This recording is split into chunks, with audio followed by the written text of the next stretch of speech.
여러분, 혹시 이런 경험 있으신가요? 계획은 정말 완벽했어요. 머릿속으로 다 정리하고 캘린더에 시간대별로 색깔까지 넣어가며 엑셀로 정리까지.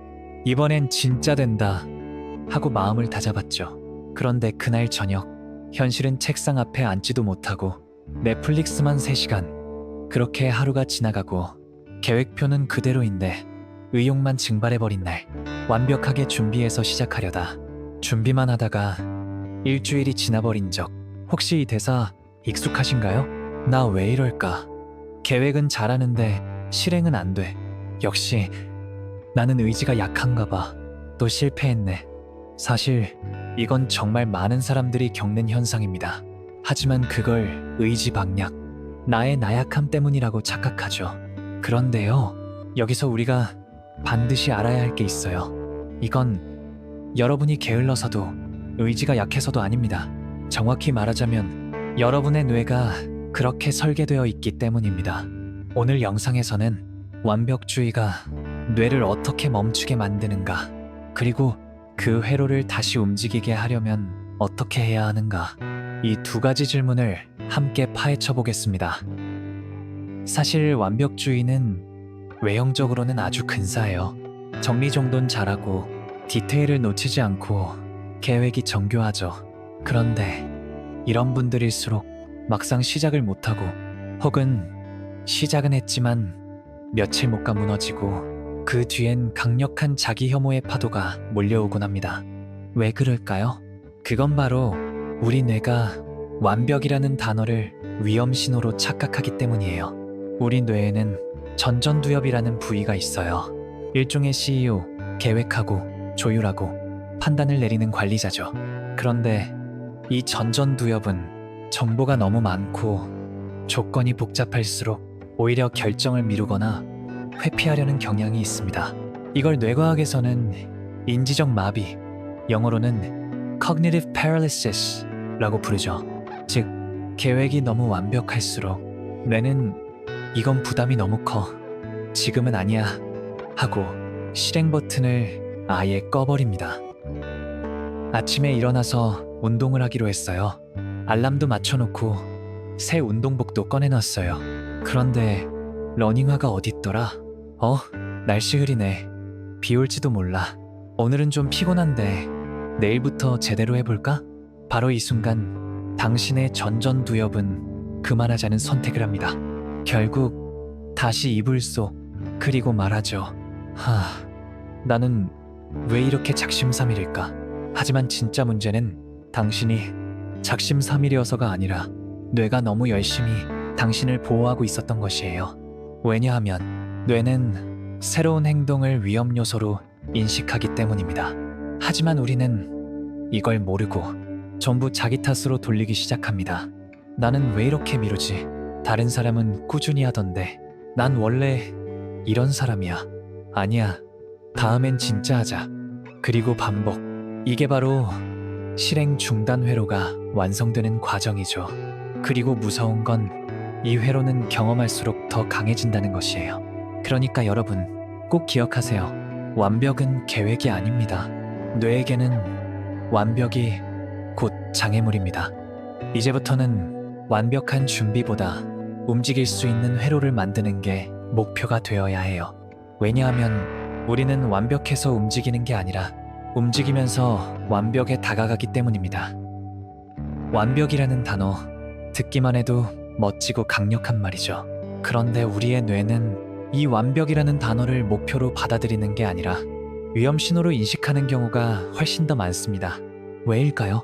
그건 바로 완벽이란 결과가 보장되지 않은 상태에서의 높은 기준이기 때문이에요. 즉, 실패할 확률이 높아 보이는 일. 그리고 우리의 뇌는 결과가 불확실한 행동을 극도로 꺼려합니다. 이건 게으름이나 핑계가 아니라 우리 뇌의 구조적인 생존 전략이에요. 우리 뇌는 크게 2가지 파트로 행동을 조절해요. 하나는 전전두엽, 계획, 논리, 판단, 결정, 마치 뇌의 CEO죠. 다른 하나는 편도체, 위험감지 센서, 감정 조절, 생존 본능의 핵심. 우리가 어떤 행동을 앞두고 있을 때 뇌는 이 두 구조 사이에서 격렬한 토론을 시작해요. 전전두엽이 말하죠. 이거 해야 해. 계획 세웠잖아. 이건 중요해. 그런데 편도체가 말해요. 근데 너무 많은 변수가 있어. 실패할지도 몰라. 그럼 창피당해. 그러면 전전두엽이 조금씩 뒤로 물러나고 편도체가 브레이크를 걸어요. 결국 뇌 전체는 이렇게 결론 내립니다. 지금 하지 말자. 나중에 더 완벽할 때 하자. 하지만 여러분도 아시죠? 그 나중은 대부분 오지 않아요. 게다가 이때 도파민 회로가 아주 이상한 방식으로 개입해요. 우리가 계획을 세울 때, 노트를 꾸밀 때, 완벽한 플래너를 정리할 때 우리는 쾌감을 느낍니다. 그게 도파민이에요. 도파민은 무언가를 해낸 느낌을 주죠. 그런데 문제는 실제 행동보다 계획 단계에서 도파민이 더 강하게 분비된다는 것. 즉, 우리 뇌는 계획만 세워도 목표를 달성한 듯한 착각을 느끼고 실행에는 더 이상 도파민을 분비하지 않아요. 그 결과는 어떨까요? 실제로는 아무것도 하지 않았는데도 뇌는 충분히 노력했다고 판단하고 실행할 에너지를 더 이상 보내지 않습니다. 이런 구조가 반복되면 어떤 일이 벌어질까요? 계획은 세웠지만 실행하지 않은 경험, 시작하려다가 미뤄진 루틴, 한 번 실패한 뒤 다시 시도하지 못한 습관, 모두 똑같은 뇌의 회로가 반복되는 거예요. 그리고 이 회로는 한 번 구축되면 점점 강화됩니다. 뇌는 익숙한 루트를 선호하니까요. 실행하지 않는 루틴도 루틴이 되어버리는 거죠. 그리고 이제 가장 고통스러운 단계로 넘어갑니다. 실행하지 못한 나, 계획만 해놓고 손도 못 댄 나, 작심삼일로 끝난 나. 그걸 바라보며 우리는 스스로에게 이렇게 말합니다. 나는 왜 이렇게 게으르지? 나는 왜 항상 이 모양일까? 난 뭘 해도 안 돼. 하지만 여러분, 진심으로 말할게요. 당신은 게으른 게 아니에요. 당신은 아주 오랜 시간 동안 뇌의 생존 시스템을 충실히 따르며 살아왔을 뿐이에요. 이걸 이해하지 못하면 우리는 계속 자책하고 계속 멈추고 결국 아무것도 하지 않게 됩니다. 예를 들어볼게요. 어떤 사람이 하루에 10장씩 책을 읽겠다는 계획을 세워요. 완벽한 시간표, 독서 앱, 알림 설정까지 다 해놓고 첫날은 잘했어요. 둘째 날은 약속이 있어 건너뛰었고 셋째 날은 이틀치를 몰아봐야지 하며 20장을 계획했지만 결국 책장을 넘기지 못했어요. 이때 뇌는 어떻게 반응할까요? 계획을 지키지 못했다. 실패다. 다음에 또 실패하면 창피하다. 위험하다. 바로 이렇게 편도체가 반응합니다. 그리고 전전두엽은 다시 결론을 내려요. 그냥 하지 말자. 이게 바로 완벽주의의 진짜 무서운 점이에요. 완벽주의는 의욕으로 포장된 회피입니다. 실패가 두려워서 아예 시작하지 않게 만들어요. 그리고 반복된 시작하지 않음은 그 자체로 뇌의 루틴으로 저장됩니다. 계획, 부담, 포기, 자책, 계획, 이 고리가 하나의 뇌 회로로 굳어지는 거예요. 여러분은 지금도 완벽을 준비하고 있을지도 모릅니다. 하지만 뇌는 그걸 멈춤으로 인식합니다. 시작하지 않는 완벽은 아무 의미도 없습니다. 그럼 어떻게 해야 할까요? 나는 왜 또 미뤘지? 또 계획만 하고 말았네. 이제는 그만 자책해도 됩니다. 이런 생각 오늘부로 퇴사시키세요. 왜냐고요? 이제 우리는 압니다. 완벽하려는 순간 뇌는 위험을 감지하고 자동으로 브레이크를 건다는 걸요. 실행이 안 되는 게 이상한 게 아니라 사실은 그게 당연한 뇌의 반응이었던 거예요. 그럼 도대체 이 뇌를 어떻게 설득해서 움직이게 만들 수 있을까요? 여러분 혹시 빨래 개기 싫어서 이틀 동안 침대 위에 올려놓은 적 있으세요? 아침에 잠깐 개야지 하고 점심 지나고 저녁 지나고 결국 개지도 않고 구겨져 있는 그 빨래 말이에요. 그런데 말이죠. 막상 에라 모르겠다 하면서 한 장, 두 장 개다 보면 어느새 다 개버리고 심지어 왜 이렇게 오래 미뤘지? 싶어지죠? 이게 바로 내가 시작 전에만 엄청난 저항을 가진다는 증거입니다. 그렇다면 해답은 명확합니다. 뇌에게 완벽한 목표를 주는 게 아니라 말도 안 되게 쉬운 출발점을 던지는 것. 스탠퍼드 대학의 행동과학 연구소는 한 가지 아주 간단한 실험을 했습니다. 참가자들에게 매일 운동을 하라고 하면 대부분 3일을 못 넘기고 포기했어요. 하지만 하루에 단 2개의 팔굽혀펴기만 해보세요 라고 하면 실험 참가자의 70% 이상이 4주 이상 운동을 유지했습니다. 왜일까요? 그건 뇌가 이건 너무 쉬운데 라고 느끼는 순간 저항 모드 대신 자동 실행 모드로 전환되기 때문입니다. 여기서 중요한 건 2개만 했던 사람이 대부분 10개, 20개까지 늘려갔다는 점. 즉, 뇌는 시작하기 전엔 극도로 저항하지만 일단 흐름이 생기면 쉽게 따라갑니다. 그래서 나오는 첫 번째 전략, 3분의 법칙. 1시간 독서하기가 아니라 책을 펴서 딱 한 문장만 읽고 바로 덮기. 30분 운동하기가 아니라 스트레칭 3분 하기. 10분 정리정돈하기가 아니라 책상 위 한 가지 물건만 정리하기. 이건 뇌에게 완벽한 루틴이 아니라 지금 당장 할 수 있는 단 한 조각의 움직임을 주는 방식입니다. 그리고 이 흐름이 만들어지면 뇌는 다시 도파민을 분비하며 실행 회로를 활성화시킵니다. 여러분, 딱 5분만 누워있자 하고 3시간 누운 적 있으시죠? 그거랑 똑같아요. 뇌는 시작한 흐름을 멈추는 걸 더 힘들어해요. 그러니까 역으로 5분만 해보자 는 전략도 뇌를 속이는데 정말 효과적입니다. 진짜 문제는 3시간 미루기가 아니라 3초의 시작을 못한 거예요. 두 번째 전략은 조금 색다릅니다. 실패를 전제로 루틴을 설계하라. 뭔가 이상하죠? 실패하지 않게 설계해야지. 왜 실패를 전제로? 그 이유는 간단해요. 완벽주의자는 실패가 생기면 전체를 포기하기 때문이에요. 그래서 우리는 처음부터 실패가 생길 수 있다는 걸 루틴 안에 넣어야 해요. 예를 들어 볼게요. 목표, 하루 30분 스마트폰 사용 줄이기. 전략, 30분 줄이기를 못하면 5분간 비행기 모드라도 오케이. 하루 실패하면 다음날 아침 핸드폰을 켜기 전에 2분간 하루 일정 체크하기. 일주일에 4일만 지켜도 성공으로 여기고 간단하게 보상해주기. 이렇게 되면 뇌는 전부 아니면 전무, all or nothing, 사고에서 벗어나고 작은 반복이라도 이어갈 수 있어요. 포기하지 않는 사람이 되는 게 목표이지 완벽하게 지키는 사람이 되는 게 목표는 아니니까요. 대부분의 습관 실패는 시간이 아니라 상황에서 무너집니다. 예를 들어 매일 아침 7시에 책 읽기라고 설정하면 하루라도 늦잠 자는 순간 습관은 붕괴되죠. 하지만 이렇게 바꿔볼 수 있어요. 집에 돌아와 신발을 벗는 순간 책상에 앉기.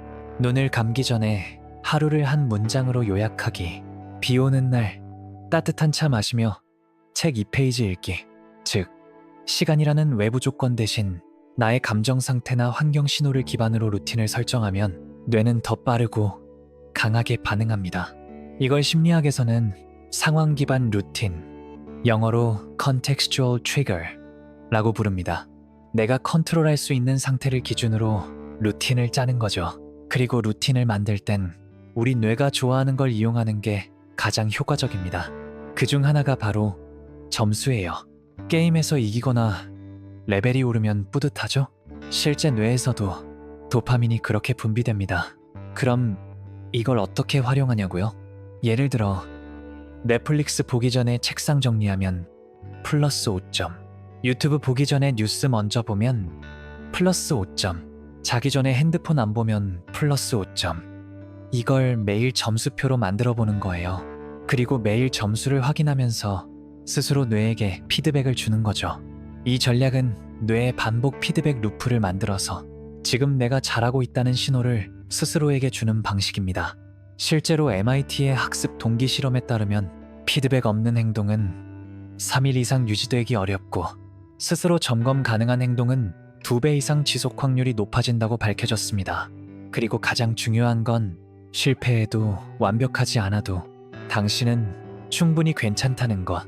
습관은 루틴이 아니라 회복력이 만드는 거예요. 한번 무너져도 다시 돌아오는 것. 그게 진짜 실력이고 그게 진짜 습관입니다. 실행하지 못한 하루보다 다시 돌아온 하루가 뇌에는 훨씬 더 큰 신호로 작용한다는 걸 잊지 마세요. 우리는 실수하지 않는 사람이 아니라 돌아올 수 있는 뇌를 가진 사람입니다. 이제 여러분은 실행을 가로막던 회로를 이해했고, 뇌가 좋아하는 흐름도 알게 되었고, 작은 실천으로 다시 움직일 수 있는 방법도 알게 되었어요. 그럼 이제 마지막, 어떻게 완벽을 내려놓고 우리의 행동을 재설계할 수 있을까요? 혹시 이런 순간 기억나세요? 이번엔 진짜 해보자 하고 무언가를 결심했어요. 그런데 단 한 번 미뤘다는 이유로 모든 의욕이 무너져 내렸던 날, 계획표를 쳐다보며 내가 또 이랬지 하고 한숨 쉬었던 날, 그리고 그날 정말 아무것도 하지 못한 나 자신을 아주 조용히 미워했던 밤. 이제 그 기억들, 여기서부터는 조금 다르게 바라볼 수 있어요. 과학적으로 보면 사람의 뇌는 실패 그 자체보다 실패 후의 감정 상태를 더 강하게 기억합니다. 마틴 셀리그만 박사의 학습된 무기력 실험을 보면 반복적으로 회피할 수 없는 스트레스 자극을 받은 개들은 나중에 자극이 제거되어도 아예 도전 자체를 포기했습니다. 뇌는 외부 자극보다 그 자극 이후 내가 느낀 절망과 체념을 더 빠르게 저장해요. 즉, 작은 실패 자체가 문제라기보다 나는 못해, 나는 안 돼라는 무력감이 뇌의 하나의 정답처럼 밝히는 게 문제입니다. 마치 이런 거예요.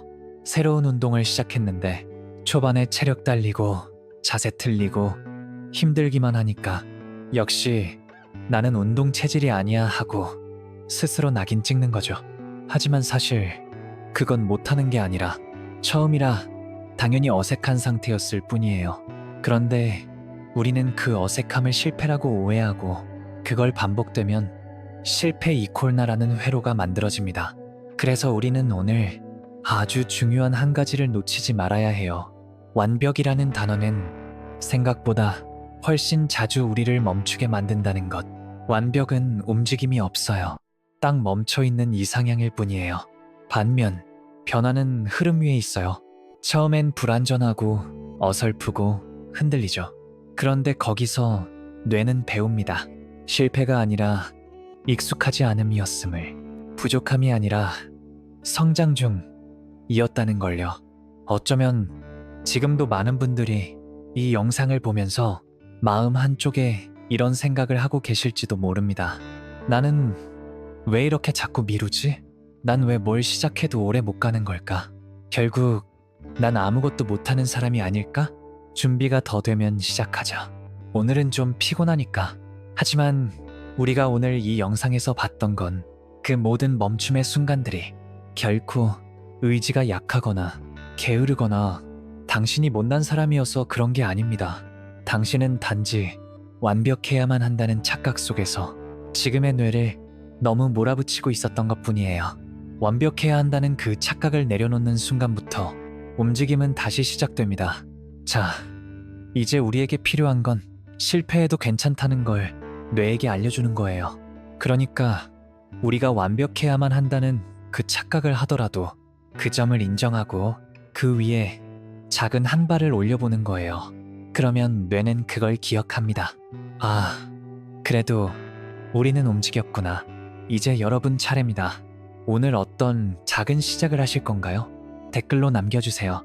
당신의 한 줄이 다른 누군가의 시작이 될지도 모르니까요.